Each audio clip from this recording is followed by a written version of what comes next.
Olá, pessoal! Sejam bem-vindos novamente ao nosso curso de Fundamentos de Vibrações, hoje com a nossa aula número 7. Relembrando rapidamente o que a gente viu na aula número 6, a gente discutiu então funções periódicas e a série de Fourier, tanto na forma de senos e cossenos como na forma complexa. E a gente viu também a definição de valor RMS e nível de vibrações, o qual a gente usa para representar grandezas de vibrações em uma escala logarítmica. Com esses últimos tópicos, a gente fechou, então, o capítulo 1 do nosso curso. E hoje a gente inicia, então, o capítulo 2, onde a gente passa a discutir sistemas de 1 grau de liberdade em vibração livre. Vamos então a uma rápida introdução aqui. A primeira pergunta é por que está olhando para sistemas de 1 grau de liberdade? E a resposta é que, apesar de serem os sistemas mais simples, eles nos permitem apresentar importantes conceitos que a gente vai estar utilizando para o estudo de vibrações, tá? Que podem então ser aplicados também a sistemas com mais graus de liberdade. Além disso, vários problemas práticos podem ser representados com uma precisão razoável utilizando sistemas de 1 grau de liberdade. Então, a gente pode ver alguns exemplos, né? E o primeiro deles é o exemplo de um pêndulo, né? A gente pode encontrar pêndulos em diferentes aplicações, né? E a forma mais simples é representá-los, né, através de um sistema de 1 grau de liberdade, o que pode ser feito aí com uma precisão bem razoável. Um outro exemplo é as válvulas que a gente vê em motores a combustão, né? A válvula de injeção ou de escape também. No caso aqui eu estou citando aqui uma válvula de injeção, né? E a válvula de injeção, então, ela tem um corpo, né, que se movimenta para cima e para baixo, fechando a abertura por onde gases ou meu combustível pode estar entrando, né? E o movimento é regulado por uma mola. Tá? E esse sistema pode ser aproximado como um sistema de 1 grau de liberdade, né, como a gente vê aqui ao lado. A gente continua então vendo o caso mais simples de sistemas de 1 grau de liberdade, que é aquele composto apenas por uma massa e uma mola, ou seja, o sistema de 1 grau de liberdade sem amortecimento. Então a gente representa esquematicamente nosso sistema massa-mola, né, onde a gente está interessado então no movimento vertical da massa m, o qual a gente vai definir como sendo a nossa variável x de t, que por sua vez é definida a partir da posição de equilíbrio, né, o que faz com que a gente não precise considerar a força-peso como a gente viu lá no capítulo 1. Então, seguindo o mesmo procedimento que a gente fez lá no capítulo 1, né, o primeiro passo é então definir o diagrama de corpo livre. Bom, nesse caso a gente vai ter só a força de mola atuando na nossa massa m, então assumindo que eu tenho um deslocamento positivo, a gente vai ter uma força de mola igual a kx atuando para baixo. Aplicando na sequência então a segunda lei de Newton, né, somatório de forças é igual a massa vezes aceleração, né, a nossa força menos kx é igual a mx dois pontos. A gente termina então com uma equação do movimento na forma de mx dois pontos mais kx igual a zero. A gente pode reescrever essa equação se eu dividir ela inteira pela massa m, né, de tal forma que a gente fique simplesmente com x dois pontos mais, eu vou definir o k sobre m como uma constante aqui, chamada de ωn ao quadrado, né, ou seja, ωn é raiz de k sobre m, que a gente vai ver mais à frente, que é a frequência natural do meu sistema. Bom, analisando essa equação diferencial, a gente pode ver que a gente tem uma equação diferencial linear homogênea, de segunda ordem e coeficientes constantes.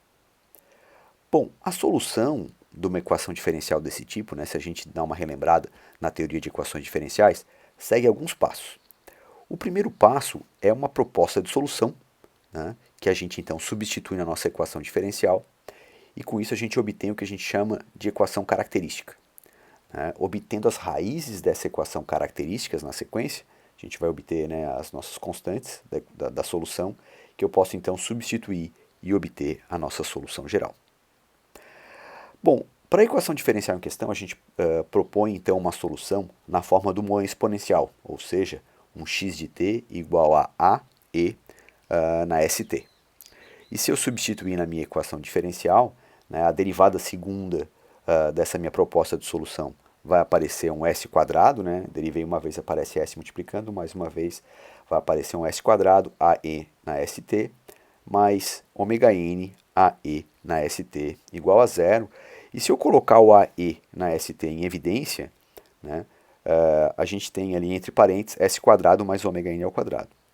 Mas como o AE na ST não pode ser nulo, né, não pode ser zero, senão a minha solução seria a solução trivial, a única forma é o que está entre parênteses zero. Essa é a nossa equação característica. Bom, obtendo as raízes dessa equação, a gente vai ver que eu tenho, então, aqui um polinômio de segunda ordem, né? O que me dá duas raízes, aqui S1 e 2, igual a mais ou menos I ômega n. Então, a questão fica assim, qual das duas raízes utilizar? Então, lá da teoria de equações diferenciais, a gente vai ver que para uma equação diferencial de segunda ordem, a minha solução ela tem que ser uma combinação linear de duas soluções, que são dadas exatamente para essas duas raízes. Então, a gente escreve a nossa solução geral na forma de x de t igual a 1e na i ômega nt, na primeira raiz, mais 1 a 2e na menos i ômega nt, a nossa segunda raiz. Bom, mas nesse caso a gente tem uma certa contradição aqui, né? Porque o nosso x de t, né, o deslocamento, a gente sabe que é um número real, enquanto que o e i na ômega nt e o e na menos i ômega nt são números complexos. Então, como é que pode isso, né? Então, a resposta é que o primeiro termo, o A1e na i ômega nt, tem que ser o complexo conjugado do meu segundo termo. Então, eu concluo então que o A1 e o A2 são números complexos e que o A2, obrigatoriamente, é o complexo conjugado de A1. Se eu definir o meu A1, então eu já vou definir ele de uma forma que vai me auxiliar depois na sequência, eu defino ele como um x sobre 2e na menos i φ. Automaticamente o A2 é o meu complexo conjugado, ou seja, eu simplesmente troco o sinal da minha exponencial, né? O A2 é igual a x sobre 2e na i φ. E se eu substituir na minha solução, então a gente tem lá o x de t igual a x sobre 2e na menos i φ, que era o A1, e na i ômega nt, mais o x sobre 2ei φ, e na menos i ômega nt. Colocando o x sobre 2 em evidência, o que sobra dentro do parêntese, então, são duas exponenciais, sendo que uma é o complexo conjugado da outra. E se a gente lembrar da nossa revisão de números complexos, né, um número complexo mais o seu complexo conjugado dá duas vezes a parte real.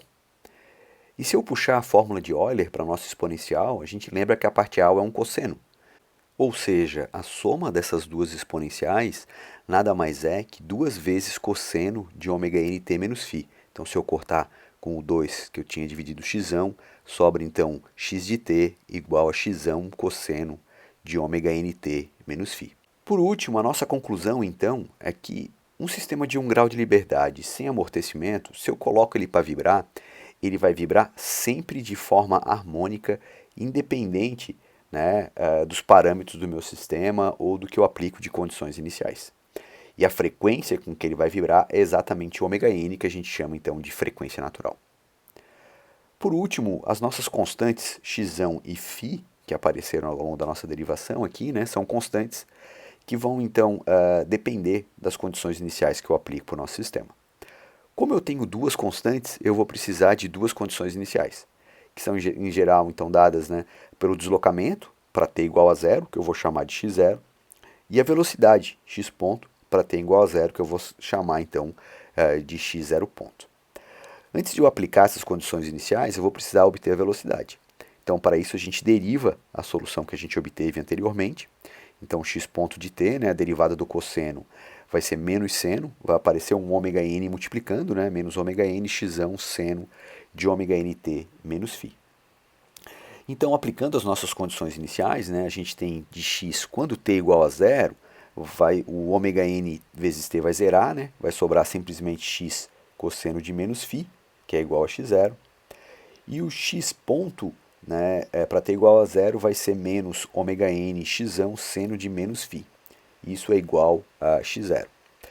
Se eu usar as propriedades do seno e do cosseno, né, o cosseno é uma função par, Então, cosseno de menos φ é simplesmente cosseno de φ. Então, essa primeira expressão fica simplesmente x cosseno de φ igual a x0. E no caso do seno, que é uma função ímpar, eu tenho que menos seno de menos φ dá simplesmente seno de φ. Tá? Então, a gente tem aqui para a segunda expressão, x seno de φ é igual a x0 ponto sobre ômega n.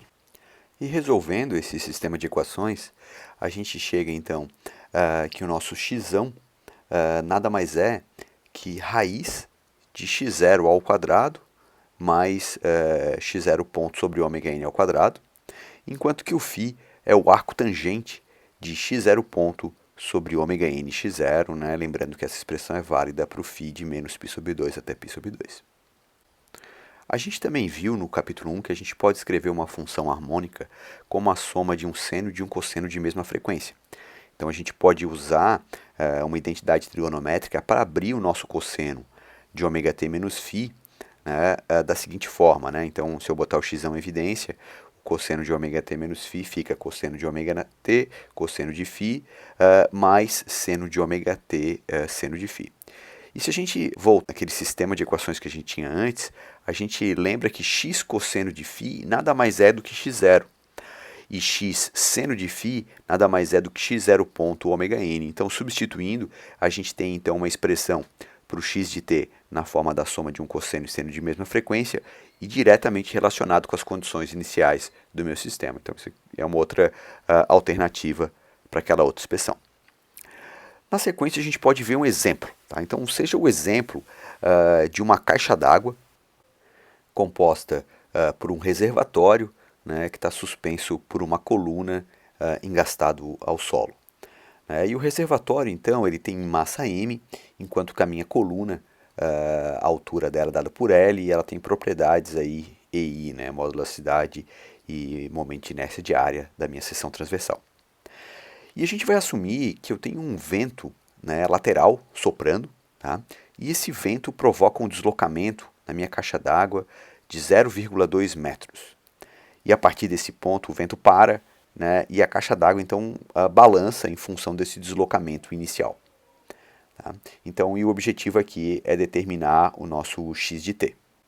Então a gente vai representar esse sistema, né, como um sistema de 1 grau de liberdade, onde eu vou representar a rigidez da minha coluna por uma mola equivalente, um K equivalente, né, e a massa, né, do reservatório vai ser a massa m. Estou interessado então no deslocamento lateral x de t. Nessa nossa representação, então, a gente está desprezando a massa da coluna, né, estou considerando só a massa do reservatório. Vou considerar também que o meu reservatório ele não se deforma, né, então ele não armazena nenhuma forma de energia potencial. E eu estou desprezando o nosso amortecimento. Bom, se a gente reparar, a gente tem novamente o caso de uma viga engastada livre. Tá? Então a gente já calculou esse K equivalente lá no capítulo 1, eu vou puxar novamente, a gente viu que o K equivalente é dado por 3EI sobre L ao cubo. Como a gente tem um sistema de 1 grau de liberdade sem amortecimento, em vibração livre, a gente viu que esse tipo de sistema obrigatoriamente vai sempre vibrar de forma harmônica, ou seja, x de t igual a x cosseno de ômega nt menos φ, onde o ômega n nada mais é que raiz de K sobre m. E no nosso caso, o K é o K equivalente. O próximo passo é determinar as constantes x e φ com base nas condições iniciais.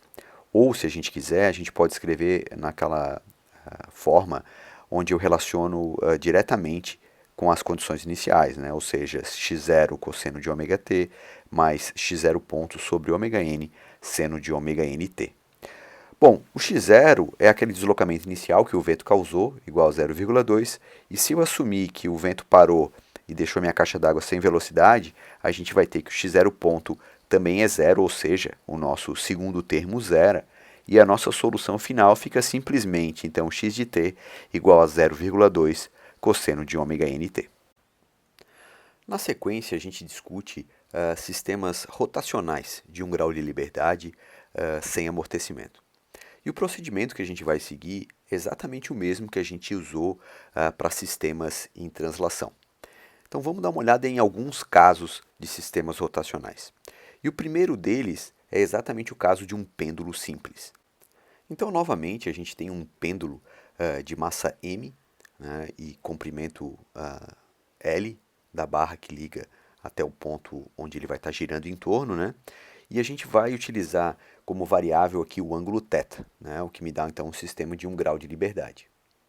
Então, seguindo o procedimento anterior, né, a gente define o diagrama de corpo livre do meu sistema. Para isso eu tiro ele do equilíbrio, né, vou considerar um θ maior que zero. E a gente vai trabalhar com um sistema de coordenadas onde eu tenho uma direção tangencial, n, e uma direção radial, r. Na direção vertical, né, a gente tem a força-peso atuando, mg, e na direção radial a gente tem a tensão da nossa corda ou barra rígida, né, T. A gente pode decompor a força-peso então na direção tangencial como sendo mg seno θ. O passo seguinte é aplicar então a segunda lei de Newton, que a gente vai fazer na direção tangencial n, né? Somatório de forças é igual a massa vezes a aceleração tangencial, sendo que a gente pode relacionar a nossa aceleração tangencial como sendo L vezes a aceleração angular θ dois pontos. E substituindo isso, a gente então tem a nossa força menos mg seno θ é igual a ml θ dois pontos. Cortando a massa, a gente termina então com uma equação do movimento na forma de θ dois pontos mais g sobre L seno θ igual a zero. A gente pode obter a mesma equação utilizando um procedimento um pouco diferente, que seria em termos de momentos. Então, se eu faço um somatório dos momentos agora em torno do ponto zero, né, isso vai dar igual a J0, nosso momento de inércia de massa, vezes a aceleração angular θ dois pontos. No caso de um pêndulo simples, o nosso J0 nada mais é que ml ao quadrado. Substituindo novamente, né, menos mg seno θ vezes L, né, seria a força vezes o meu braço de alavanca L, é igual a ml ao quadrado θ dois pontos.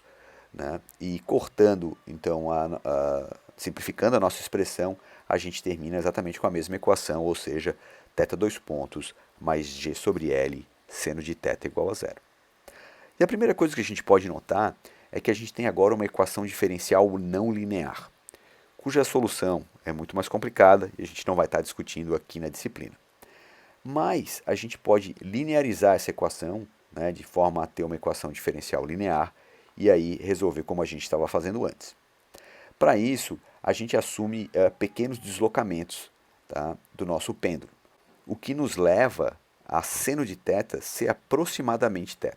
E é até interessante, né, que essa aproximação vai levar a um erro relativamente pequeno, mesmo para valores altos de θ. Né? Se a gente tomar como exemplo θ igual a 30 graus, ou seja, π sobre 6, o que daria 0,5436, tá? Se eu calcular o seno de π sobre 6, a gente tem que isso dá 0,5, ou seja, uma diferença entre seno de θ e θ, né, de menos de 5%. Então, fazer essa hipótese de seno de θ aproximadamente θ dá um erro, né, menor do que 5%, mesmo para um ângulo relativamente grande, como o de 30 graus. Então, usando essa aproximação, a gente pode escrever a nossa equação do movimento na forma de θ dois pontos mais g sobre L θ igual a zero, o que nos dá, então, a equação do movimento do pêndulo simples, agora com uma equação diferencial linear.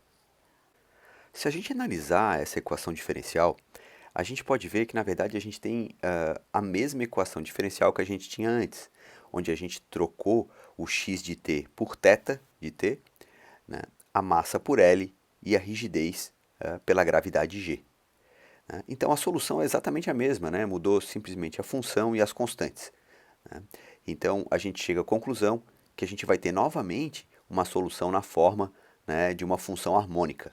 Nesse caso, θ de t igual a θzão cosseno de ômega nt menos φ, né, onde ômega n é novamente a nossa frequência natural, mas nesse caso ela vai ser dada então por raiz de g sobre L. E θzão e φ são constantes para a gente estar determinando aí com base nas condições iniciais. Na sequência, a gente pode ver um outro exemplo de um sistema de 1 grau de liberdade rotacional na forma de um sistema torsional. Então, seja agora o caso de um eixo, né, engastado numa extremidade e que possui um elemento de inércia na extremidade, aqui na forma dessa roda. Bom, o eixo possui propriedades aqui, né? Comprimento L, diâmetro D, e a gente vai precisar do módulo de cisalhamento dele G. Tá? E o nosso grau de liberdade aqui nesse caso vai ser o ângulo θ, né? Que é aquela roda, né, na extremidade do eixo vai estar fazendo, o ângulo que ela vai estar fazendo. Bom, a gente pode representar o eixo, né, como uma mola torsional. E se a gente puxa da teoria de torção, a gente vai ter que o momento que eu estou aplicando no meu eixo de torção é igual ao modo de cisalhamento G, o momento polar da seção transversal ali I0, o ângulo θ sobre L. Então a gente conclui aqui, né, que a nossa mola torsional, que vai relacionar momento com ângulo, nada mais é ali então que G I0 sobre L. Mais uma vez, a gente segue o mesmo procedimento que a gente adotou nos casos anteriores. Então, fazendo o diagrama de corpo livre, aqui assumindo o θ positivo, né, a gente vai ter um momento contrário, né, a esse ângulo θ na forma de o kt θ aplicado ao nosso elemento de inércia aqui. E aplicando a segunda lei de Newton em termos de momento, né, aplicados ao ponto central ali, né, a gente vai ter que o somatório de momentos é J0 θ dois pontos. Os momentos, então, que estão sendo aplicados seria apenas um menos kt θ igual a J0 θ dois pontos. E a gente termina, então, com uma equação do movimento do sistema torsional na forma de J0 θ dois pontos mais kt θ igual a zero. Gente, novamente, é a mesma equação diferencial que a gente tinha antes, né? A gente manteve aqui no caso o θ, né? E a gente trocou o G e o L que a gente tinha no caso do pêndulo pelo J0 e o kt, né? A constante mola torsional aqui. Então, novamente, a gente vai ter uma resposta harmônica na forma de θ igual a θzão cosseno de ômega nt menos φ. Ômega n aqui é novamente a nossa frequência natural, mas nesse caso, dada por raiz de kt sobre J0. E o θzão e o φ as constantes que a gente vai determinar a partir das condições iniciais. Para fechar, então, a parte relacionada a sistemas de 1 grau de liberdade sem amortecimento, a gente discute agora o método da conservação de energia. Bom, o método é, na verdade, uma alternativa à segunda lei de Newton para a gente obter a equação do movimento. E ele pode ser aplicado para sistemas ditos conservativos, ou seja, aqueles sistemas onde não há dissipação de energia. Nesse caso, a nossa energia total, que é a soma de energia cinética mais energia potencial, é uma constante. Tá? E a partir desse conceito, né, a gente pode então definir o princípio da conservação de energia, que nada mais é, se eu aplicar a derivada, né, na minha energia total, a gente vai ter um valor zero, já que ela é uma constante. Como exemplo, a gente pode pegar o sistema massa-mola que a gente já estava trabalhando antes. Né? Então, um sistema aqui formado por uma massa m, uma mola k, interessado no movimento vertical aqui x de t. E a gente viu que a energia cinética do meu sistema nada mais é que 1 meio de mx ponto ao quadrado, enquanto que a energia potencial 1 meio de kx quadrado. Então, a ideia aqui é simplesmente aplicar o princípio da conservação de energia. Então, nesse caso, a gente vai ter que derivada em relação ao tempo, né, de t mais u é igual a zero, e substituindo as expressões por t mais u, a gente vai ter então derivada em relação ao tempo de 1 meio de mx ponto ao quadrado mais 1 meio de kx quadrado, isso tudo igual a zero. Bom, para aplicar essas derivadas é interessante a gente relembrar a regra da cadeia. Tá? Então, se eu tenho uma função que é uma função de u, onde u é uma função de t, se eu fizer a derivada de f em relação a t, a gente tem derivada de f em relação a u, vezes derivada de u em relação a t. É o nosso caso aqui, por exemplo, né, no 1 meio de x ponto ao quadrado, né, onde a gente tem então uma função de x ponto. Logo, a derivada em relação a x ponto é simplesmente mx ponto, e a derivada de x ponto em relação a t é x dois pontos. A mesma coisa para outra expressão, né, 1 meio de kx quadrado, agora uma função de x, né, onde a derivada fica simplesmente kx, e a derivada de x em relação ao tempo seria x ponto, isso tudo igual a zero. Bom, a gente pode colocar então x ponto em evidência aqui nessa nossa equação, e a gente fica então com mx dois pontos mais kx, né, que multiplica x ponto, isso tudo igual a zero. E a gente nota que, bom, x ponto não pode ser sempre zero. Então, a única forma dessa expressão ser sempre verdade é o que está entre parênteses ser sempre zero, né? E, consequentemente, a gente chega em mx dois pontos mais kx igual a zero, que é a nossa equação do movimento para o sistema massa-mola que a gente já tinha visto antes. Agora a gente pode ver um outro exemplo cuja solução utilizando a segunda lei de Newton seria mais complicada. Seja então o caso de um manômetro aqui em U, com ambas as extremidades abertas e preenchido com um líquido com propriedades ρAl. Bom, esse líquido pode se movimentar dentro do nosso manômetro e a variação da posição do líquido em relação à posição de equilíbrio a gente vai estar definindo como x. E a ideia aqui é estar aplicando o princípio da conservação de energia. Então a primeira coisa que a gente tem que determinar é exatamente a energia cinética e o potencial para o nosso sistema.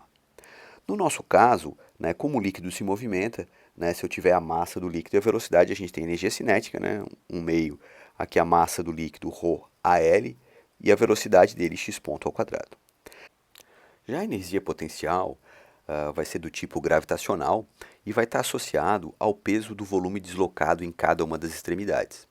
Mas é importante a gente notar aqui que a gente vai assumir o volume deslocado acima da linha de equilíbrio, a gente vai estar tratando ele como positivo e aquele abaixo como negativo. Então, nesse caso, né, para o volume à direita, que está acima, né, a gente vai ter que o peso dele é a gravidade vezes ρx, mas o deslocamento, né, seria o deslocamento médio para aquele volume, no caso aqui x sobre 2. E, por outro lado, né, o peso vai ser negativo, menos g ρax, mas o deslocamento também é negativo, menos x sobre 2, o que vai dar no final uma energia associada ali positiva.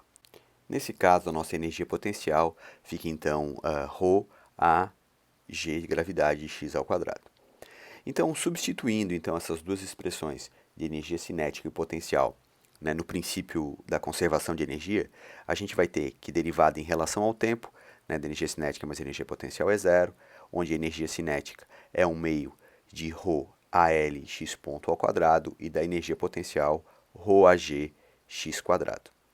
Novamente, aplicando a regra da cadeia, a gente vai ter que a derivada em relação a x ponto do nosso primeiro termo fica ρAl x ponto, e multiplicando pela derivada de x ponto em relação ao tempo, a gente tem o nosso x dois pontos. O segundo termo, então, derivando em relação a x, a gente tem 2 ρAg x, e multiplicando pela derivada de x em relação ao tempo, a gente tem x ponto. Bom, a gente pode cortar o ρ e o a, e na sequência, colocando também o x ponto em evidência, a gente tem L x dois pontos mais 2gx, que multiplica x ponto igual a zero. Como x ponto não pode ser zero para todos os instantes de tempo, senão o sistema estaria parado, e a gente termina com uma equação do movimento na forma de L x dois pontos mais 2gx igual a zero. Então essa é a equação do movimento do manômetro. E se a gente tomar como referência o que a gente viu nas outras equações diferenciais, nos outros casos, a gente passa a ter então uma frequência natural na forma de raiz de 2g sobre L, né? Essa então é a frequência natural do nosso manômetro. Gente, com isso a gente fecha a nossa aula número 7. Tá? Até a próxima aula. Um abraço.